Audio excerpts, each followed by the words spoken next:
Now, we know that both the US and NATO have sent written replies now to Russia on its security demands. Is there anything that was in those letters that you think could de-escalate tensions between Russia and Ukraine? There are some positive reactions to a number of Russian proposals. They can discuss, for instance, a US-Russian ban on new generation mid-range nuclear missiles in Europe. They can discuss how to resurrect the Russian NATO Council. They can talk about a buffer zone between NATO and Russia. So there are many issues. Maybe these issues are not that big, but nevertheless, taken together, these issues might lead to a serious de-escalation of tensions in the center of Europe. And we know that the central demand, though, from Russian President Vladimir Putin was to commit to no more eastwards expansion and to bringing Ukraine then into the fold of NATO. US Secretary of State Blinken has said that that's off the table. So if Putin's central demand is off the table, what does he want? Well, we don't know how much is needed to satisfy the Russian side.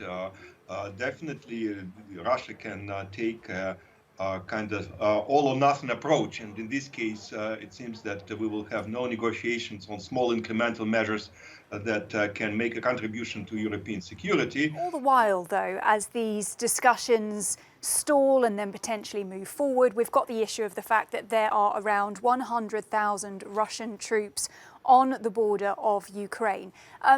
So what is Putin looking to achieve with that? And will he keep them there whilst these discussions go on? If it's not to invade Ukraine, of course, that is. I think that the chances that Russia is going to invade Ukraine are very low. And my guess is that Putin wanted to use a demonstration of power in order to deter Ukraine from taking a military action in Donbass. This is something that they are very concerned about in Moscow, that Ukraine might be tempted to use military force in order to get the final solution for the Donbass problem, bypassing the Minsk agreements.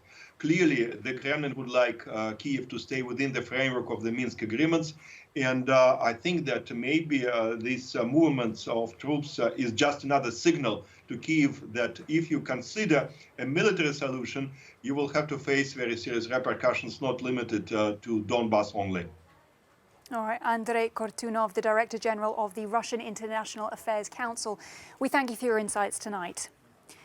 And we can cross straight now to Ian Bremmer and get his perspective. He is the president of the Eurasia Group. Good to see you, Ian, tonight.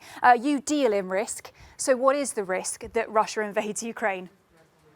I deal in risk. I don't know. That sounds very international, man of mystery. No, I think that Andrei is correct. Look, the fact that we have over 100,000 troops on the border has already brought the attention of the United States and Europe, and it has elicited a willingness to engage in constructive diplomacy. So from Russia's perspective, there's already some utility there.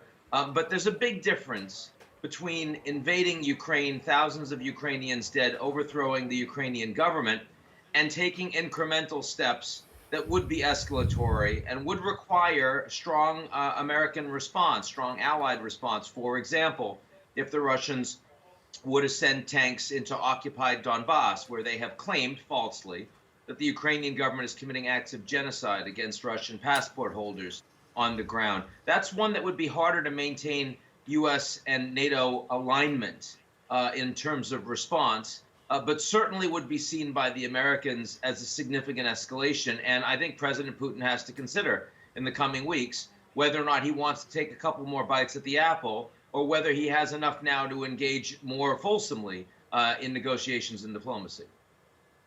What you've outlined previously is something a little bit more between all-out invasion and peace. And I'm wondering what that would look like. Well, we're already seeing it.